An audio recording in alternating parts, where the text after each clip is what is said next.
सर्वेभ्यः नमो नमः। अहम मोनिका तालियान। आज के वीडियो में हम अपनी कक्षा 6 की रुचिरा पुस्तक के चतुर्थ पाठ का अध्ययन करेंगे। मैं आपकी UT2 की कक्षाएं 15 जून से शुरू कराने वाली थी, लेकिन कुछ छात्रों के अनुरोध पर मैं आपका यह पाठ आज ही करा रही हूँ।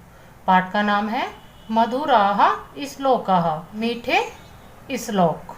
इस पाठ में आपके कुछ ऐसे श्लोक दिए गए हैं जिनसे आप शिक्षा ग्रहण करके यदि अपने जीवन में उसको अनुग्रहित करते हैं तो आपका जीवन भी अच्छा हो जाएगा। इसमें आपके शिक्षाप्रद श्लोक दिए गए हैं, उनको हम आज करेंगे। आप मेरे शब्दों पर और उनके अर्थ पर ध्यान दीजिए। यह आपके इस पाठ के शब्दार्थ हैं। आप इनको एक बार देख लीजिए। अपनी वीडियो को रोककर पहले आप इनको एक बार देख लीजिए, क्योंकि आपके शब्दार्थ आपको पाठ समझने में सहायक होंगे। आपके शब्दों का अर्थ आपको पहले ही पता होता है तो आप अपने पाठ को और भी अच्छे से समझ सकते हैं। आपका प्रथम श्लोक है, सत्यम वदन्ति मधुरम च सदा वदन्ति, ये अप्रियम कदापि न असत्यम वदन्ति, ते सज्जनाः सहृदयाः च परोपकारिणः, श्रेष्ठाः जनाः परहिताय सुखम त्यजन्ति। यह आपका बहुत ही अच्छा श्लोक है। आप इसका एक बार अन्वय देख लीजिए। जो आपका श्लोक का अन्वय होता है उसी के अनुसार आपकी श्लोक की हिंदी होती है, क्योंकि आपके श्लोक में आपके शब्दों को क्रमशः नहीं दिया जाता है। आपके अन्वय में आपके शब्दों को क्रमशः दिया जाता है, जिसके अनुसार ही आपके श्लोक की हिंदी होती है।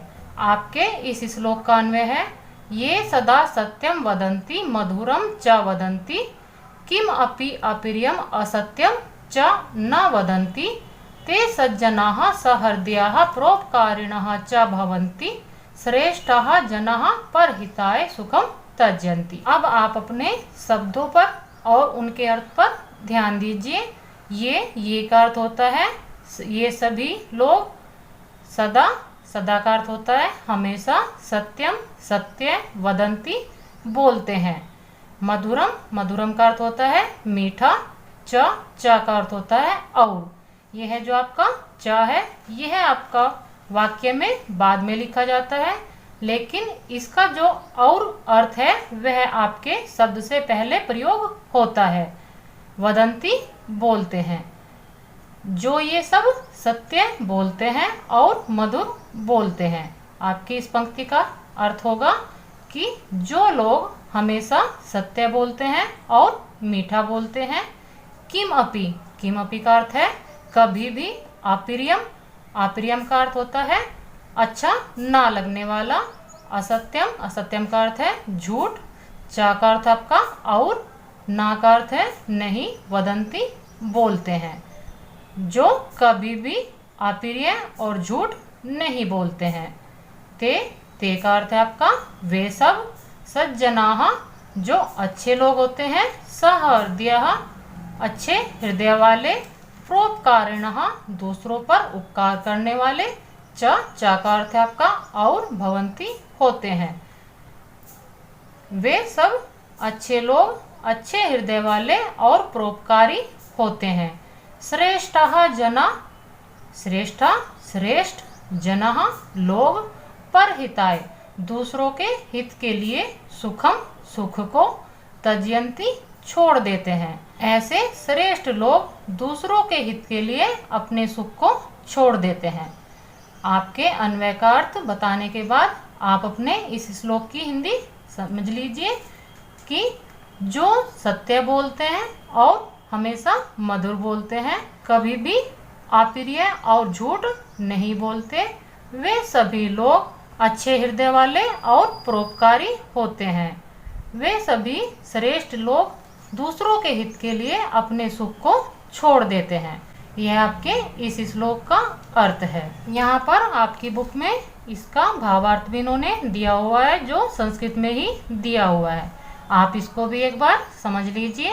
ये जनाः सदा सत्यम मधुरम च वदन्ति, कदापि किम अपि अप्रियम असत्यम च न वदन्ति, ते जनाः सज्जनाः भवन्ति, ते सरलहृदयाः परोपकारिणः च भवन्ति, सदा अन्येषां जनानां परोपकाराय वसन्ति। श्रेष्ठः जनाः उत्तमः जनाः अन्येषां सुखाय स्वसुखं त्यजन्ति, परहिताय निज सुखम त्यजन्ति। जो मैंने आपके श्लोक की हिंदी बताई है वही आपका इन्होंने भावार्थ दिया है कि जो लोग हमेशा सत्य और मीठा बोलते हैं, कभी भी अप्रिय और असत्य नहीं बोलते, वह सभी लोग सज्जन होते हैं। वे सरल हृदय वाले और परोपकारी होते हैं, हमेशा दूसरे लोगों के लिए परोपकार करते रहते हैं। ऐसे लोग श्रेष्ठ होते हैं, उत्तम होते हैं, जो दूसरों के सुख के लिए अपने सुख को छोड़ देते हैं। दूसरों के हित के लिए वह अपने सुख का भी त्याग कर देते हैं। यह आपका भावार्थ इन्होंने दिया है। श्लोक संख्या दूसरा देख लीजिए। उद्यमेन हि सिद्ध्यन्ति कार्याणि न मनोरथै, नहि सुप्तस्य सिंहस्य परविशन्ति मुखे मृगः। आप अपने इस वाले श्लोक का पहले अन्वय देख लीजिए, क्योंकि अन्वय के द्वारा ही हम आपके श्लोक का अर्थ करेंगे। इस श्लोक का अन्वय है कार्याणि उद्यमेन हि सिद्ध्यन्ति मनोरथै, न सुप्तस्य सिंहस्य मुखे मृगः न परविशन्ति। अब आप अपने शब्दों पर उनके अर्थ के अनुसार ध्यान दीजिए। कार्याणि, कार्याणि का अर्थ है कार्य से, उद्यमेन परिश्रम से, ही सिद्ध्यन्ति सिद्ध होते हैं, मनोरथै, मनोरथै होता है आपका सोचने से, ना माने नहीं। जो कार्य होते हैं वह परिश्रम से ही सिद्ध होते हैं, ना कि सोचने से। सुप्तस्य, सुप्तस्य का अर्थ है सोए हुए, सिंहस्य शेर के, मुखे मुख में, मृगः, मृगा का अर्थ है आपका हिरण, ना माने नहीं, परविशन्ति प्रवेश करते। सोए हुए शेर के मुख में हिरण स्वयं प्रवेश नहीं करते। आपके इस श्लोक का अर्थ होगा कि आपके जो कार्य होते हैं वह हमेशा परिश्रम से ही सिद्ध होते हैं, केवल मनोरथ से नहीं। कभी भी सोए हुए शेर के मुख में हिरण प्रवेश नहीं करता। शेर को भी यदि अपनी भूख मिटाने के लिए हिरण खाना होता है तो उसको भी परिश्रम करना ही होता है।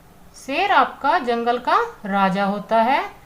राजा होते हुए भी बिना परिश्रम के उसका भी कार्य सिद्ध नहीं होता, उसको भी परिश्रम करना ही होता है। अब आप अपने इस श्लोक का भावार्थ समझ लीजिए जो यहाँ पर संस्कृत में दिया हुआ है। सर्वाणि कार्याणि परिश्रमेण एव सफलानि भवन्ति, केवलम इच्छया न। भोजनाय परसून प्राप्तुं सिंहः अपि प्रयासं करोति, सुप्तस्य सिंहस्य मुखे पशवः स्वयमेव प्रवेशं न कुर्वन्ति। आपका जो इन्होंने भावार्थ संस्कृत में दिया हुआ है आप उसकी भी हिंदी समझ लीजिए। सभी कार्य परिश्रम से ही सफल होते हैं, केवल इच्छा से नहीं। शेर को भी अपने भोजन के लिए पशुओं पर प्रयास करना होता है। कभी भी सोए हुए शेर के मुख में स्वयं पशु प्रवेश नहीं करते। यह आपके इस पाठ का भावार्थ इन्होंने दिया हुआ है। श्लोक संख्या 3 है आपकी। अयम निजः परो वेति गणना लघु चेतसाम, उदार चरिता नाम तु वसुधैव कुटुंबकम। अपने इस श्लोक का पहले अन्वय देख लीजिए।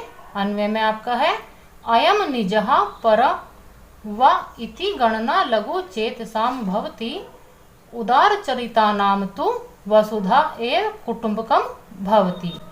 आपके इस श्लोक की जो हिंदी होगी उससे पहले आप अपने शब्दों का अर्थ जान लीजिए। अयम, अयम का अर्थ होता है यह। निज, निज का अर्थ है आपका मेरा। पर का अर्थ होता है दूसरों का। वा का अर्थ है आपका अथवा। इति, इस प्रकार। गणना, गणना का अर्थ है आपका गिनती करना। लघु चेतसाम, जो छोटे हृदय वाले भवती माने होते हैं। यह मेरा है अथवा यह दूसरों का है। इस प्रकार जो गणना करते हैं वह छोटे हृदय वाले होते हैं। उदार चरिता नाम, जो उदार चरित्र वाले या बड़े हृदय वाले होते हैं। तू माने तो, वसुधा, वसुधा का अर्थ है आपका पृथ्वी, एव माने ही, कुटुंबकम, कुटुंबकम का अर्थ होता है आपका परिवार, भवती माने होता है। जो उदार चरित्र वाले अर्थात बड़े हृदय वाले होते हैं उनके लिए तो पूरी पृथ्वी ही एक परिवार होती है।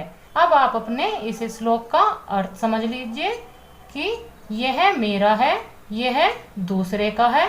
इस प्रकार जो कहते हैं वह तो हमेशा छोटे चित्त वाले ही होते हैं। छोटे चित्त वाले कहने का अर्थ है कि छोटे हृदय वाले ही होते हैं, लेकिन जो बड़े हृदय वाले होते हैं उनके लिए तो पूरी पृथ्वी ही एक परिवार होती है।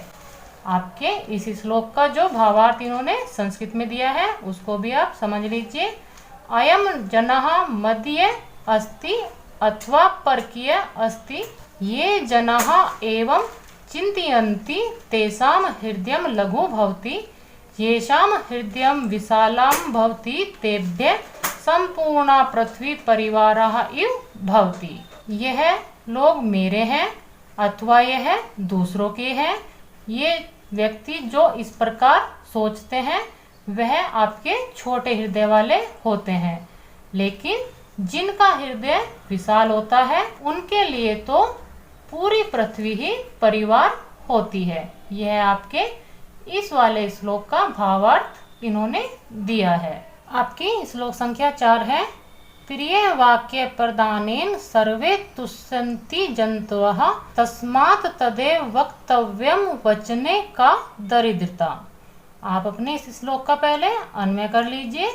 सर्वे जन्तवः प्रिय वाक्य प्रदानेन तुष्यन्ति, तस्मात् तदेव वक्तव्यम वचने का दरिद्रता। आप अपने इस श्लोक का जो अर्थ होगा उससे पहले अपने शब्दों का अर्थ समझ लीजिए। सर्वे, सर्वे का अर्थ होता है सभी, जंतुः जो जीव जंतु या प्राणी होते हैं, प्रिय वाक्य प्रदानेन तुष्यन्ति, उनके प्रति यदि हम प्रिय वाक्य बोलते हैं तो वह उससे संतुष्ट होते हैं। तस्मात्, तस्मात् का अर्थ है उनसे, तत् माने वह, एव माने ही, वक्तव्यम बोलने चाहिए, उनसे वह ही बोलने चाहिए। वचने, वचने का अर्थ है आपका वचनों में, का माने क्या, दरिद्रता, दरिद्रता का अर्थ है आपका गरीबी, कि वचनों में क्या गरीबी करनी। अब आप अपने इस श्लोक का अर्थ समझ लीजिए कि सभी प्राणी प्रिय वाक्यों से ही संतुष्ट होते हैं, हमें उनसे वह प्रिय वाक्य ही बोलने चाहिए, कभी भी वचनों में गरीबी नहीं लानी चाहिए। आपके इस श्लोक का जो भावार्थ है वह आपका संस्कृत में दिया हुआ है, उसको भी आप समझ लीजिए। यदि वयम सर्वे सह मधुरम वदिष्यामः तदा सर्वे जनाः प्रसन्नाः भविष्यन्ति, अतः मधुरम भाषणम एव कर्तव्यम, मधुर भाषणे संकोचः न करणीय। आपके भावार्थ का हिंदी अर्थ है कि यदि हम सब के साथ मीठे वचन ही बोलेंगे तो वे सभी लोग प्रसन्न होंगे। इस प्रकार हमें मीठे वचन ही बोलने चाहिए। मीठे वचन बोलने में कभी भी संकोच नहीं करना चाहिए। यह आपके इस वाले श्लोक का भावार्थ इन्होंने दिया हुआ है। श्लोक संख्या 5 देख लीजिए। चंदनम शीलम लोके चंदनात् अपि चंद्रमाः, चंद्र चंदनियो मध्ये शीतला साधु संगति ही। आपके इस श्लोक का अन्वय है। लोके चंदनम शीतलम चंदनात् अपि चंद्रमाः, चंद्र चंदनियो मध्ये साधु संगति ही शीतलः।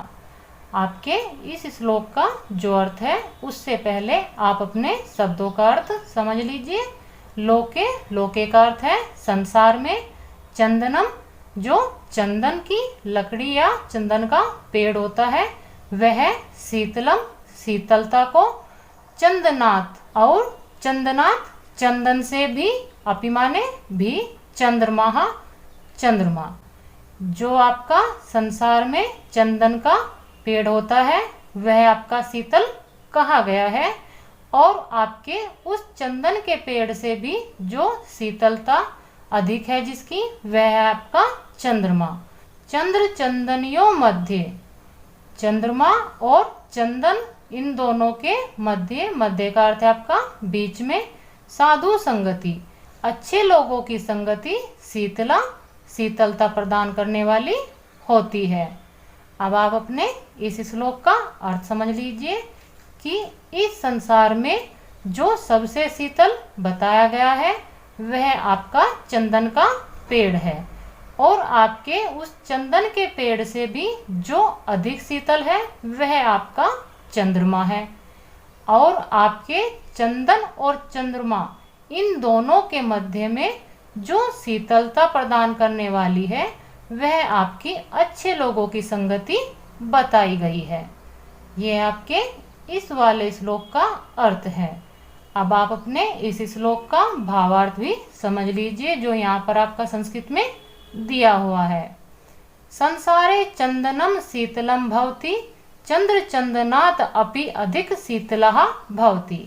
चंद्रस्य चंदनस्य च मध्ये सज्जनानां मित्रता अधिका शीतलः भवति। अर्थात सज्जनानां मित्रता चंद्रात् चंदनात् च अधिका शीतला भवति, अतः सज्जनैः सह मित्रता करणीया। इसका जो अर्थ है वह है आपका संसार में चंदन शीतल होता है, चंद्रमा चंदन से भी अधिक शीतल होता है। चंद्र का और चंदन के मध्य में जो अच्छे लोगों की मित्रता होती है वह अधिक शीतल होती है। कहने का यहाँ पर भाव है कि अच्छे लोगों की मित्रता चंद्रमा और चंदन से अधिक शीतल होती है, इसलिए हमें अच्छे लोगों के साथ मित्रता करनी चाहिए। यहाँ पर आपके चतुर्थ पाठ के जो आपके 5 श्लोक हैं उनका हिंदी अर्थ मैं करा चुकी हूँ। इस पाठ का अभ्यास कार्य हम आपकी अगली वीडियो में करेंगे। मिलते हैं अगली वीडियो में। सर्वेभ्यः नमो नमः।